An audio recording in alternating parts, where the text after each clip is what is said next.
Welcome back to another audiobook, and this is Stanley, Flat Again, by Jeff Brown.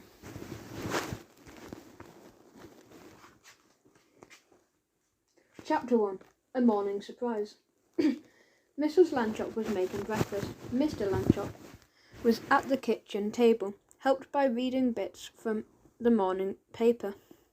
"Here's an odd one, Harriet," he said. "There's a chicken in Sweden that rides a bike." "So do I, George," said Mrs. Lanchop, not really listening. "Listen to this. Mercer building now empty, to be collapsed next week. Imagine, 8 floors. Poor thing." Mrs. Lanchop set out plates. "My, isn't this a lovely sunny morning?" She raised her voice. "Boys, breakfast is ready." Her glance fell upon a row of photographs on the wall above the sink. There was a smiling Stanley, only half an inch thick, his big bulletin board having fallen from the bedroom wall to rest upon him overnight. Next came reminders of the many family adventures that had come after Stanley's younger brother Arthur had cleverly blown him round again with a bicycle pump. There were the brothers with Prince Haraz, the young genie who had granted wishes for them all after being accidentally summoned by Stanley from a lamp. There was the entire family with a Santa Claus and his daughter, Sarah, taken during a Christmas visit to the North Pole. There was the family again in Washington, D.C., in the office of the President of the United States, who had asked them to undertake a secret mission into outer space. The last picture showed Arthur standing beside a balloon on which Mrs. Lanchop had painted a picture of Stanley's face. The balloon, its string, in fact held by Stanley, had been a valuable guide to his presence since he was invisible at the time. "Boys," she called again, "breakfast."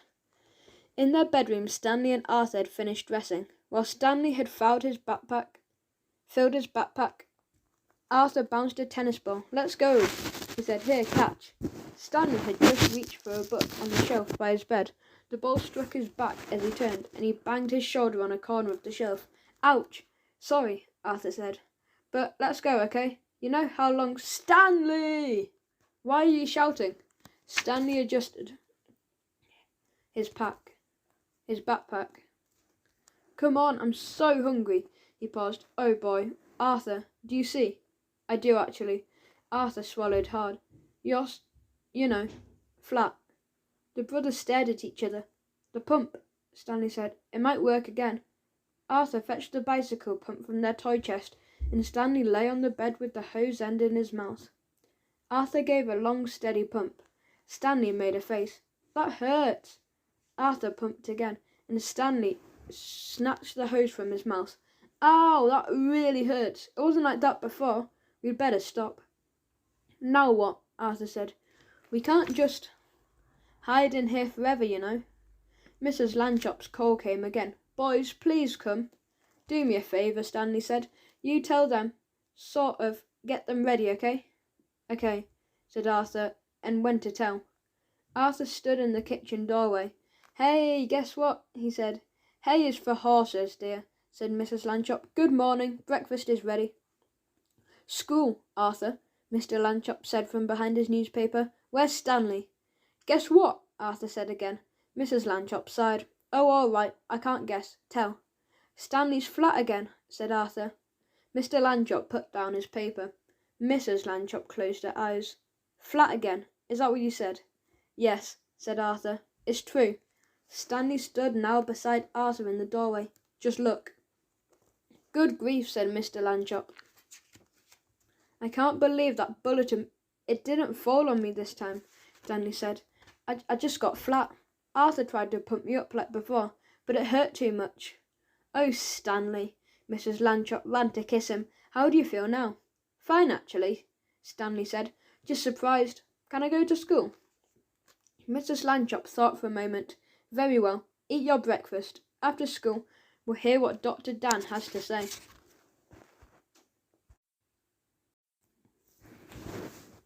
Dr. Dan. "Ah, Mr. and Mrs. Lanchop and the boys," said Dr. Dan as they entered his office. "How nice to—" His eyes widened. "Good heavens, Stanley. Mr. Lanchop, you really must do something about that bulletin board." "It's still firmly in place, Dr. Dan," Mrs. Lanchop said. "We are at loss to—" account for this attack of flatness? Dr. Dan thought for a moment. Is there perhaps a family history of flatness? No, Mr. Lanchop said. We'd remember that. We got dressed for school, Stanley explained.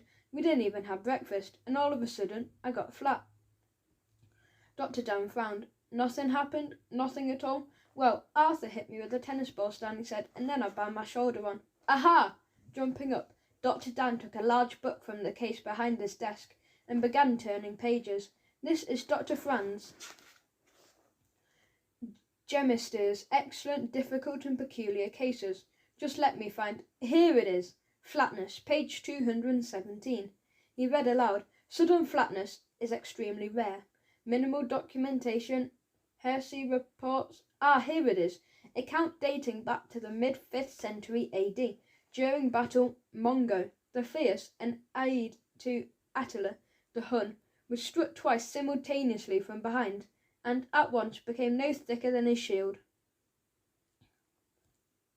He became known as Mongo the Plate, and lived to an old age without regaining his original girth. Dr. Dan closed the book, as I suspected, the OBP. Beg your pardon? Said Mrs. Lanchop. The OBP, osteal balance point, Dan explained, a little-known anatomical feature. The human body, of course, is a complex miracle, its skeleton a delicate framework of supports and balances. The osteal balance point may occur almost everywhere in the upper torso. It is vulnerable only to the application of simultaneous pressures at 2 points, which vary depending on the age and particular design, let us say, of the individual involved. In my opinion, the pressures created by the tennis ball in the shelf corner affected Stanley's OBP, thereby turning him flat. For a moment, everyone was silent. The first time Stanley went flat, you were greatly puzzled by his condition, Mr. Lanchop said at last. Now you seem remarkably well informed. I read upon it, said Dr. Dan. Mrs. Lanchop sighed. Perhaps we should seek a second opinion. Who is the world's leading authority on the OBP? That would be me, said Dr. Dan.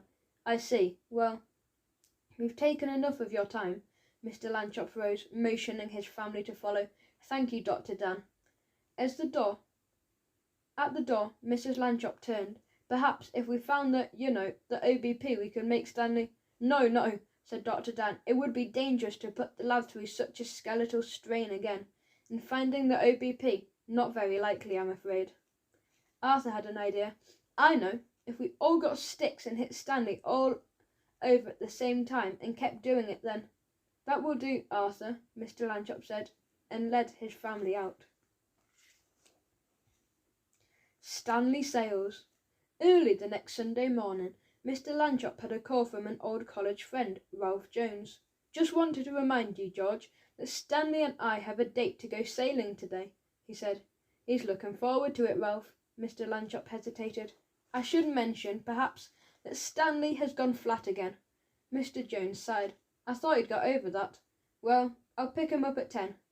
Later that morning, driving with Stanley to his sailing club on the seashore, Mr. Jones inquired about a foreign visitor he had once met with the Lanchops. A prince, yes. He around these days.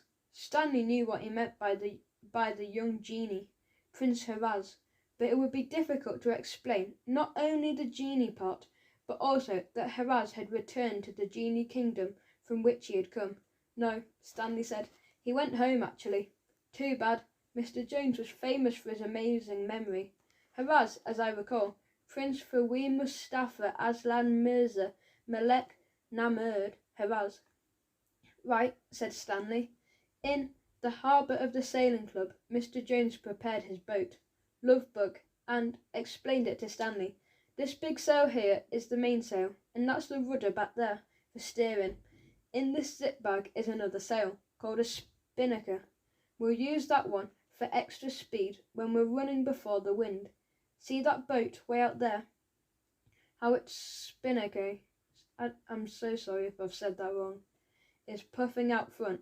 Stanley laughed. That spinnaker looked like an open umbrella lying on its side. See over there, Mr. Jones went on, between the committee boat, The judge was on it, and the red boy. That's the starting line. The race ends back there too. First boat to cross the line wins. He cast off the mooring line, and the mainsail filled. Lovebug headed out to join the other boats. Mr. Jones pointed. There, that's Jasper. Jasper Green's boat. Windswept. He's the one I want especially to beat. Why? Why are you mad at him? Stanley asked. He was very rude to me once, but never mind. Let's just make sure we win. Behind the start line, they found themselves behind Windswept. Jasper Green gave a friendly wave, but Ralph Jones ignored him. You're always in a bad mood with me, Ralph, Mr. Green said. Why? I don't. Here we go. A pistol shot had signalled the start of the race. Lovebug and Windswept and the other racers glided across the start line behind the motor-powered committee boat, which led them along a course marked by buoys with bright green streamers. Stanley sat back, enjoying himself. The sun was bright, the breeze fresh against his face, the sky clear and blue, the water a beautiful slate colour. There were boats on both sides of them, boats ahead, boats behind.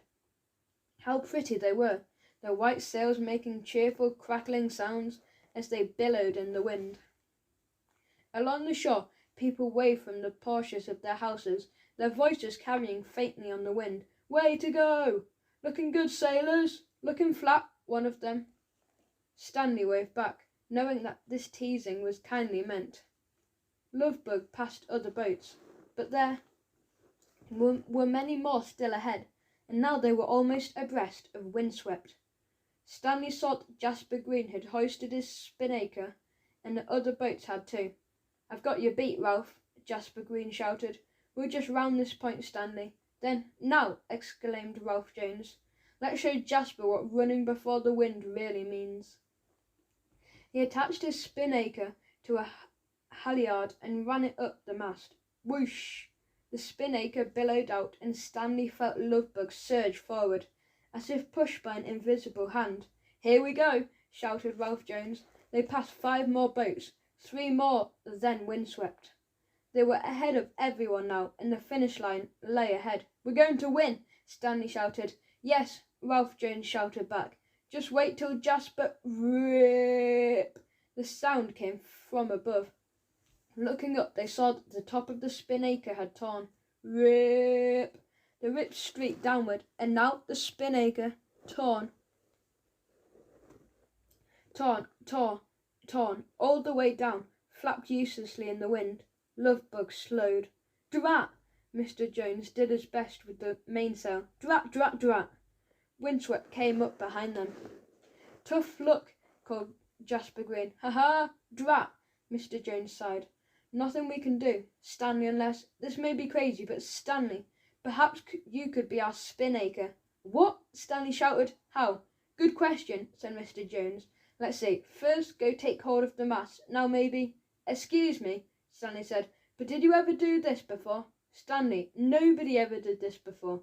Mr. Jones took a deep breath. Okay. Now, twist around to face forward and grab the mast behind you, above your head. Stanley did as he was told, planting his feet on either side of the boat to hold him in place. The wind pressed him from behind, driving Lovebug towards the finish line. Yes, chest forward, butt back, shouted Mr. Jones. Best spinnaker I ever had.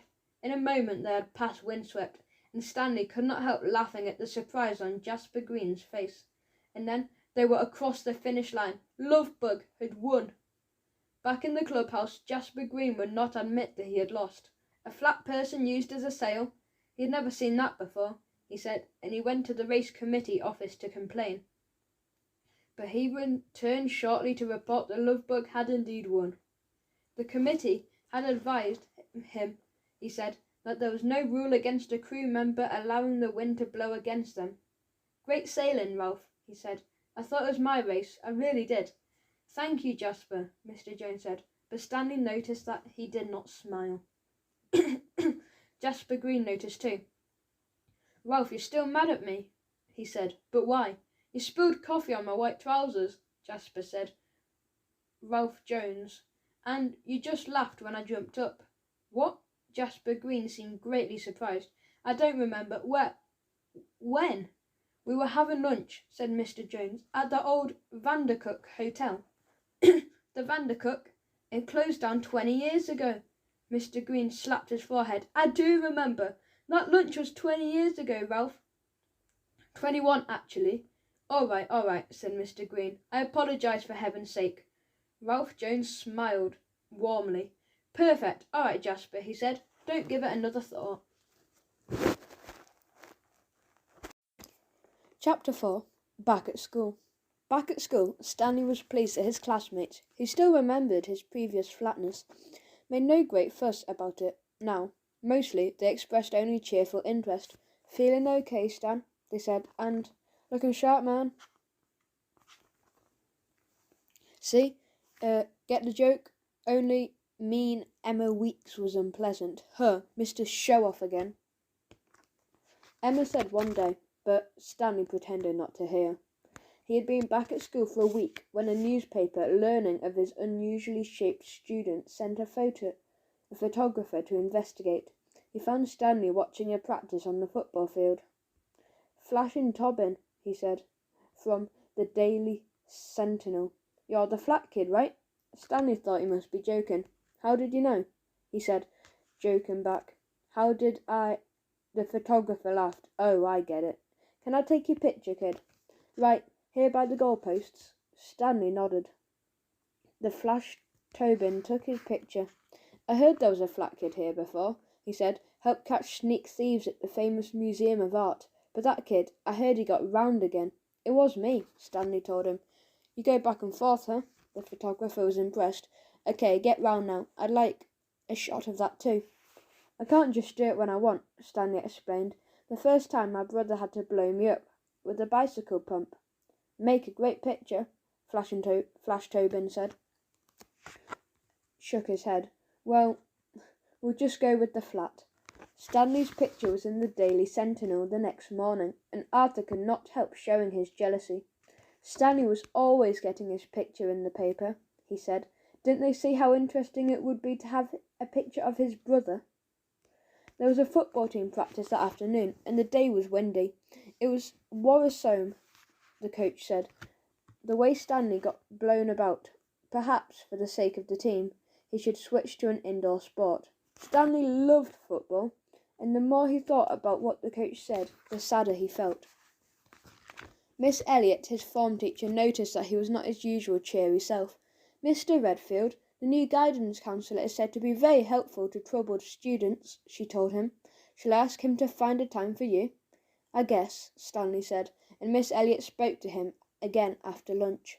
Such good luck, Stanley. Mr. Redfield will see you right after school today. Come in, Stanley. Sit right there. Mr. Redfield pointed to a comfortable chair. Stanley sat, and Mr. Redfield leaned back behind his desk. Now then, you do understand that anything you say here is completely confidential. I won't tell anybody. Stanley wondered what he could say that would interest anybody else. Miss Elliot tells me you seem troubled.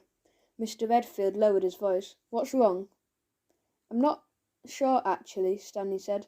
Mr. Redfield picked up a pad and a pen. Speak freely, whatever comes into your head. Anything special happen lately? Well, I got a flat, Stanley said. Mr. Redfield made a note on his notepad. I do see that, yes. How did that make you feel? Stanley thought for a moment. Flat. I see. Mr. Redfield nodded. This flatness, it comes upon you before I'm told. It is possible that somehow, without even admitting it to yourself, you wanted it to happen again. No way, Stanley said firmly. The first time, it was kind of fun for a while, flying like a kite and being mailed to California, things like that. But then, I got, tired of it. And now, I might get put off the football team. Mr. Redfield nodded again. You took no pleasure now in your unusual shape. Stanley thought for a moment. Well, sometimes, he said. He told him about being a sailor and helping Ralph Jones win a race. Mr. Redfield made another note. I see. This dream of being a sailor, have you dreamed it before? Stanley stared at him. It really happened. I'm just tired of being different, I guess. Mr. Redfield pressed his fingertips together. Different? How do you feel different, would you say? Stanley wondered how Mr. Redfield could be a good guidance counsellor if he had both terrible eyesight and a terrible memory. Well, I'm the only one in my class who's flat, he said. This whole school, actually. Interesting. Mr. Redfield made another note and glanced at his watch. I'm afraid our time is up, Stanley. Would you like to see me again? Just let Miss Elliot know. Okay, Stanley said politely, but he didn't think he would. Chapter 5. Why me? Stanley had looked sad all evening, Arthur thought. At bedtime, as they lay waiting for Mr. and Mrs. Lanchop to come say good night, he wondered how to cheer his brother up. It was raining hard, and he remembered suddenly the rainy evening that Stanley had snacked on raisins, and by morning he had become invisible. A little-known consequence, Dr. Dan had explained, of eating fruit during bad weather. Hear the rain, Stanley, he said. Better not eat any fruit. Ha ha ha ha. Stanley sounded cross. Just leave me alone, okay? Stanley's in a terrible mood, Arthur told Mr. and Mrs. Lanchop when they came in. He won't even talk to me. What's wrong, my boy? Mr. Lanchop asked. Nothing. Stanley put his pillow over his head. If my picture was in the newspaper practically every day, I'd be happy, Arthur said. I mean, why? Mrs. Lanchop hushed him. Stanley, dear, what is troubling you? Nothing, nothing, Stanley said from under the pillow and sat up. But why me? Why am I always getting flat or invisible or something? Why can't it just once be someone else? I wouldn't mind, actually, Arthur said. Just for a while. Hush, Arthur. Mrs. Lanchop put out the overhead light, lit a corner lamp, and sat by Stanley on his bed. Mr. Lanchop sat with Arthur. The gentle patter of the rain against the windows, the glow of the little lamp made the bedroom cosy indeed. I do see what you mean, Stanley, Mr. Lanchop asked at last. Why do these things happen to you? Your mother and I don't know the answer either, but things often happen without there seeming to be a reason, and then something else happens, and suddenly the first thing seems to have had a purpose after all. Well put, George. Mrs. Lanchop squeezed Stanley's hand.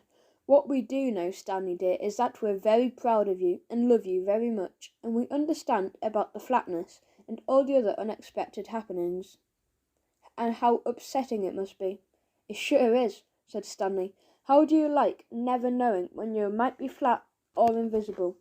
Maybe someday I'll wake up 10 feet tall, or 1 inch short, or with green hair, or a tail or something. I know, Mrs. Lanchop said softly, and Mr. Lanchop came and patted Stanley's shoulder. Then they kissed both boys, switched off the lamp, and went out. Arthur spoke into the darkened room. Stanley? I'm trying to sleep, said Stanley. What? I was just thinking, Arthur said, if you got invisible, then you got flat. How would they know? Hush, I don't, Stanley laughed. Oh, I get it, about the flatness. Good one, Arthur. Arthur laughed too.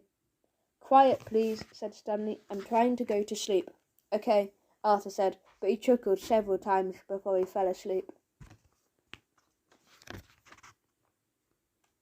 Chapter 6. Emma. Mr. Lanchop came home early the next afternoon, full of excitement. Guess what? He said. The old Mercer department store, 8 floors, all emptied out, waiting to be torn down. Well, last night most of it fell down by itself. He switched on the news. News time. Let's get the latest. More on the Mercer building collapse. A newscaster was saying. It's just a mountain of rubble now, folks.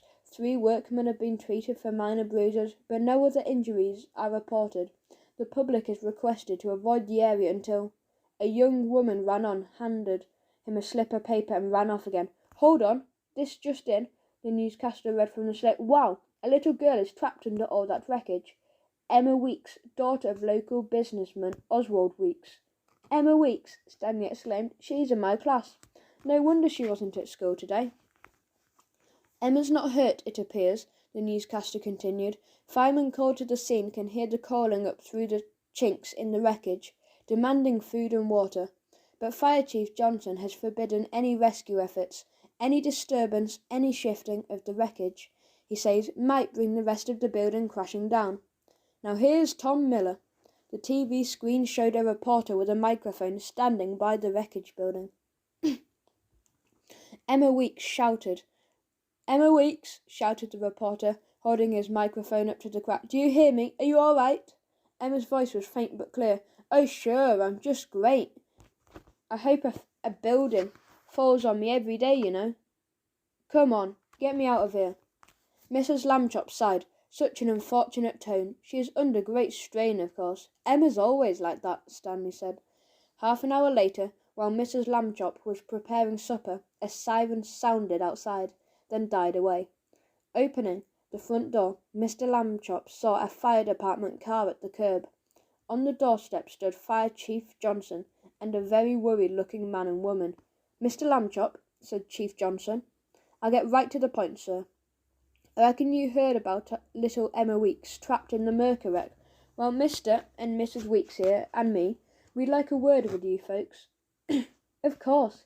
Mr. Lambchop led the visitors into the house and introduced them to Mrs. Lambchop and Stanley and Arthur.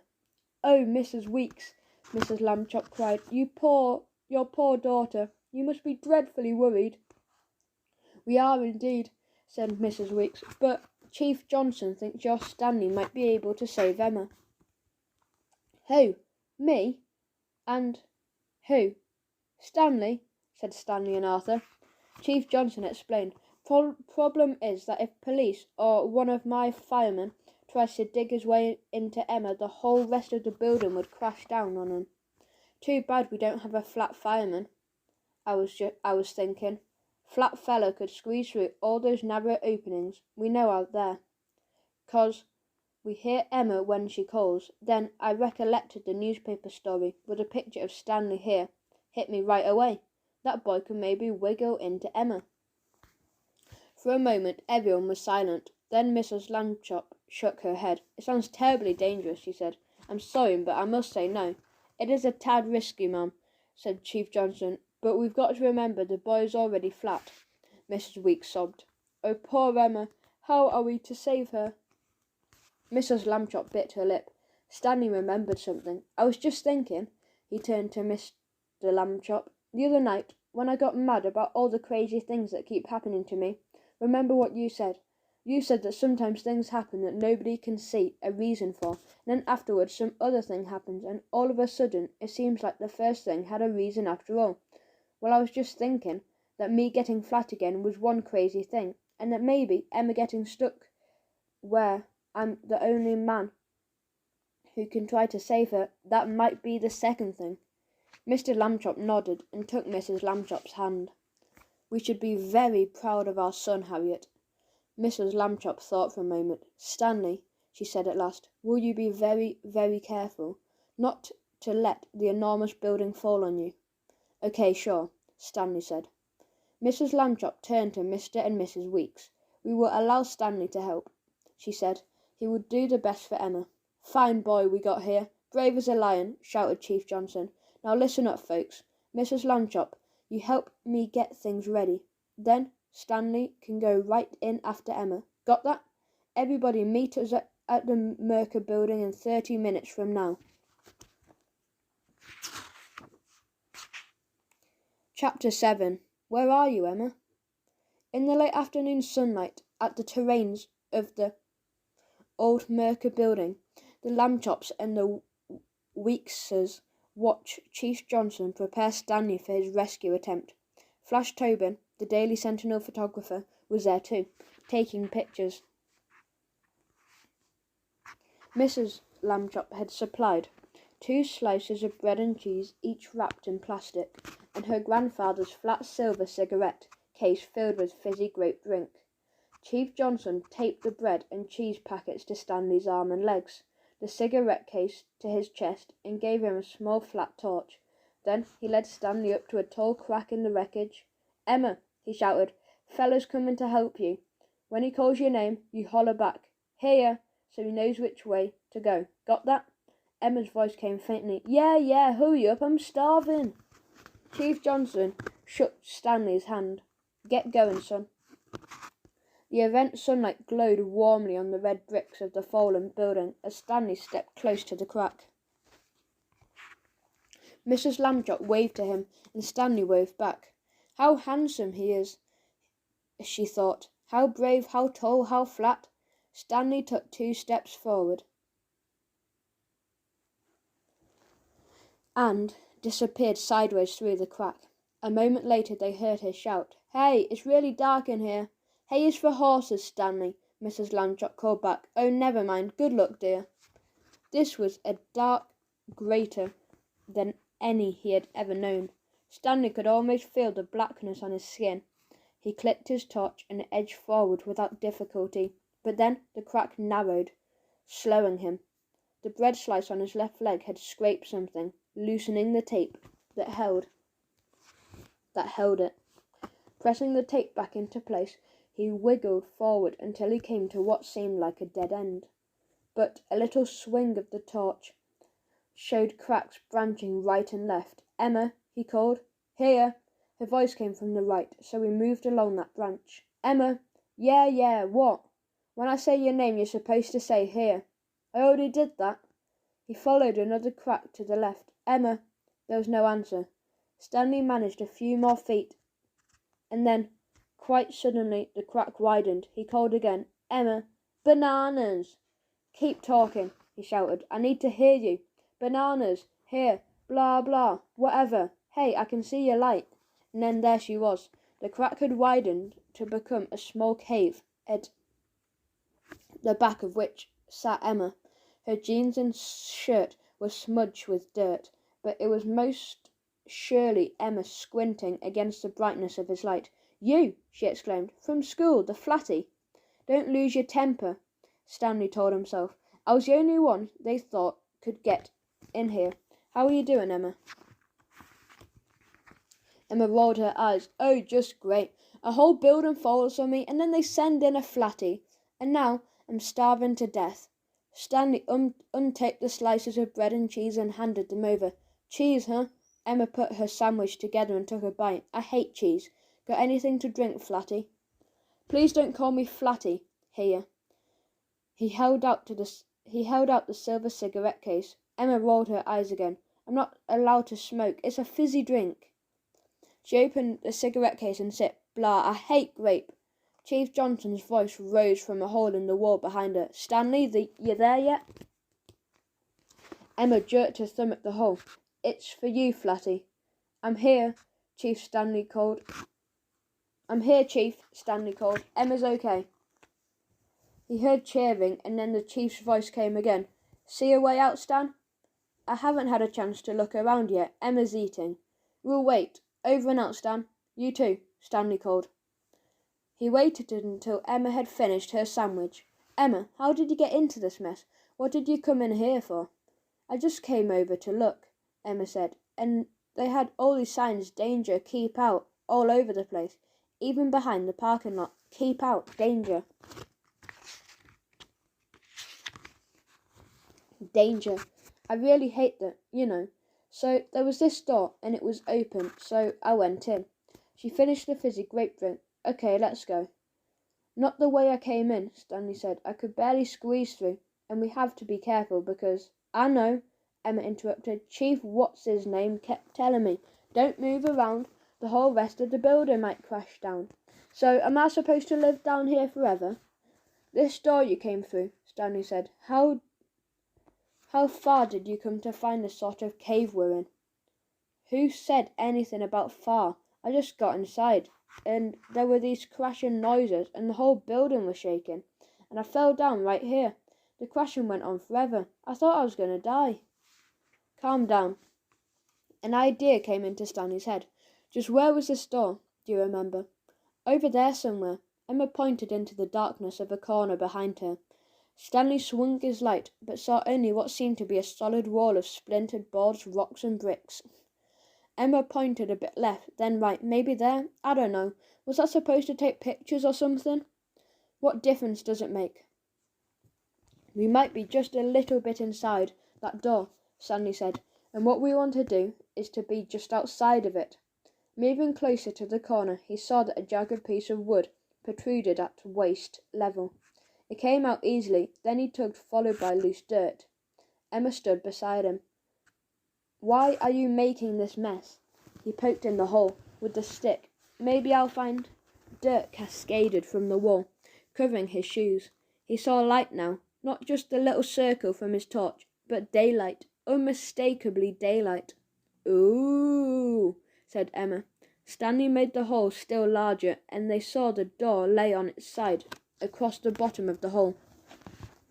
Wreckage limiting the opening on both sides, but it was big enough. They would be able to wiggle through. He ran back to the wall, from which Chief Johnson's voice had come. "We're on our way out," he shouted. We'll be at the back in the courtyard." "Got it," came the chief's voice. "Great work." Stanley turned to Emma. "Let's go." "I'll get dirty, silly," Emma said. "Maybe we could just—" "Come on!" "Don't yell," Emma said, but she crawled quickly through the hole, with Stanley right behind her. Hero. Chapter 8. Hero. There was much rejoicing in the courtyard. Mrs. Lambchop kissed Stanley and Arthur. Mrs. Weeks kissed Emma, and then everyone else, even Flash Tobin, who had arrived to take pictures. Mr. Lambchop shook hands with Mr. Weeks and Chief Johnson, who announced several times that Stanley was a great hero. Flash Tobin took a great picture of all the Lambchops. "Need one more," he said. "Emma, just you and Stanley. You're a hero, right? Saved your life." "I could have got out by myself," Emma said. "I just didn't know exactly where the door was." But she went to stand by Stanley. "Smile!" Flash Tobin took the picture. "Yes, that's good." He gave Stanley a cheerful slap on the back, just as Emma elbow jabbed hard into Stanley's ribs. "Ow!" Stanley yelled. Emma grinned. "That's for you, Mr. Hero." "Are you crazy?" "What?" Stanley stopped. Everyone was staring at him. He felt peculiar, as if, yes, he was getting round again. "Wow," Emma said. "How do you do that?" "Hooray for you, dear," shouted Mrs. Lambchop, and more cries rose from the others in the courtyard. "Do you see what I see? He's blowing up." Are we crazy or what?" Flash Tobin aimed his camera again. "Hold it, kid." But he was too late. Before him now stood a smiling Stanley Lambchop, shaped like a regular boy. Mrs. Lambchop ran to hug him, and everyone else applauded.